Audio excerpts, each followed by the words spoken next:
চিচিঙ্গার ভিড়ে দেখা যায় আমাকে এত পরিমাণে চিচিঙ্গা হয়েছে, আর প্রচুর পরিমাণে চিচিঙ্গা হয়েছে। বাসায় ছিলাম না, যত্ন নেইনি, তারপরেও মার্শাল্লাহ অনেক হয়েছে। তো চলেন, শুধু চিচিঙ্গা না আরও অনেক সবজি হারভেস্ট করব। তো কী কী সবজি হারভেস্ট করি দেখতে হলে আমার সাথেই থাকুন। আসসালামু আলাইকুম আমার প্রিয় আপু ভাইয়ারা, আশা করি ভালোই আছেন। আর দেখতেই তো পাচ্ছেন কি পরিমাণে চিচিঙ্গা ধরেছে, আর আমি এত খুশি হয়েছি এত চিচিঙ্গা দেখে। বাসায় ছিলাম না, বাবার বাসায় গিয়েছিলাম 2 দিনের জন্যে। তো দেখা যায় যাওয়া আসা দিয়ে 4 দিন, 3-4 দিনের ব্যবধানে কিন্তু সবজিগুলো এত বড় বড় হয়ে গেছে আর এত পরিমাণে ধরেছে, প্রচুর ধরেছে। তো প্রথমে যেহেতু চিচিঙ্গাটা একটু আকর্ষণ বেশিই যাচ্ছে, তাই চিচিঙ্গা দিয়েই শুরু করলাম। তো প্লিজ আমার সাথে পুরোটা সময় জুড়ে থাকবেন, আর হ্যাঁ পারলে শেয়ার করে দিবেন, কমেন্ট করতে কিন্তু ভুলবেন না, আর অবশ্যই লাইক করবেন। তো এখান থেকে কিছু বেছে বেছে আমি চিচিঙ্গা তুলে নিব, যেহেতু একসাথে অনেক ধরেছে তার কারণে কিন্তু সবগুলি ঠিক মতো বাড়ছে না। কিছুটা যদি আমি কমিয়ে দেই তাহলে কিন্তু পরে যেগুলি থাকবে সেগুলি ঠিকঠাক মতো বড় হবে। আর এটা কিন্তু বিশাল বড় জাতের হচ্ছে দেশি চিচিঙ্গা। আপুকে অসংখ্য ধন্যবাদ, মানে সবসময় আপুর কথা মনে পড়ে। আর আসলে কেউ যদি একটা ভালো জিনিস দেয় সেটা যতবার দেখা হোক না কেন ঠিক ততবারই মনে পড়ে। তো হচ্ছে আবারও একটা বীজের জন্য রেখেছি, আগামীতে যেন আমি আবারও করতে পারি। আর চেষ্টা করব 12 মাসই করার, কম আর বেশি।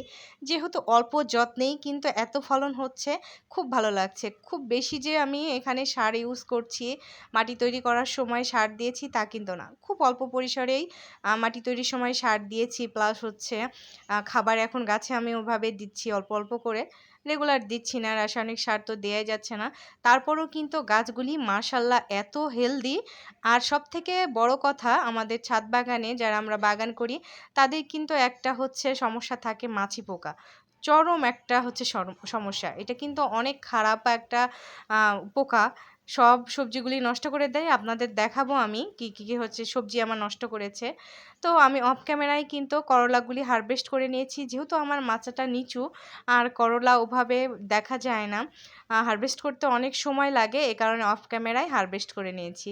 তো আপনাদের বললাম মাছি পোকার কথা, আমি কিন্তু এই জালিটা পলিথিন দিয়ে বেঁধে রেখেছিলাম, তারপরেও দেখেন কত জায়গায় ফুটো করেছে। একটু হয়তো বা ছিদ্র ছিল, সেটা দিয়েই ঢুকে এভাবে করে নষ্ট করে ফেলেছে।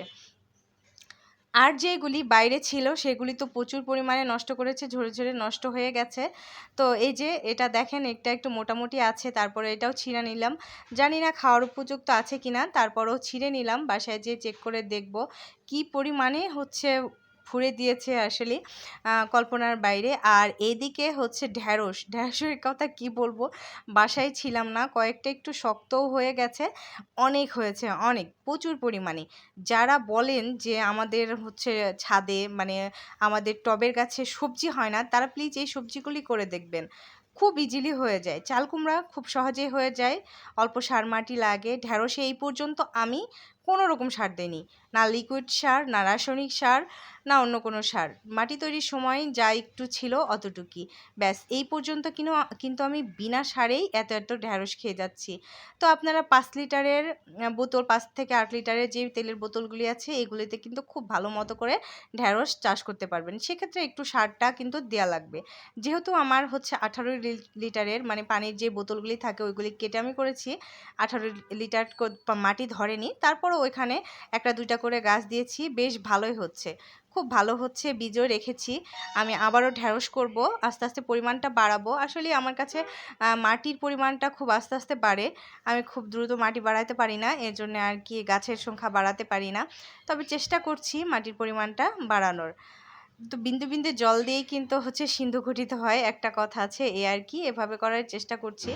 একসাথে অনেক বেশি করে করব না, খরচ করে আসলে বেশি টাকা খরচ হবে, এই জন্যে টুকটাক টুকটাক করে করলে দেখা যায় যে গায়ে লাগবে না। আর আমি একসাথে যদি অনেক টব সার মাটি কিনি তাহলে কিন্তু গায়ে লাগবে।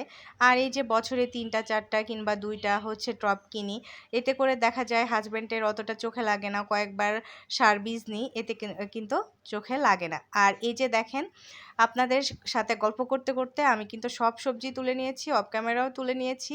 কারণ হচ্ছে অন ক্যামেরায় করতে গেলে আমার একটা রিস্ক থেকে যায়, ছাদে কিন্তু রেলিং নেই। আর কত পরিমাণে সবজি হারভেস্ট করেছি। আপনারা অবশ্যই ছাদ বাগান করবেন, তাহলে কিন্তু এত এত সবজি হারভেস্ট করতে পারবেন।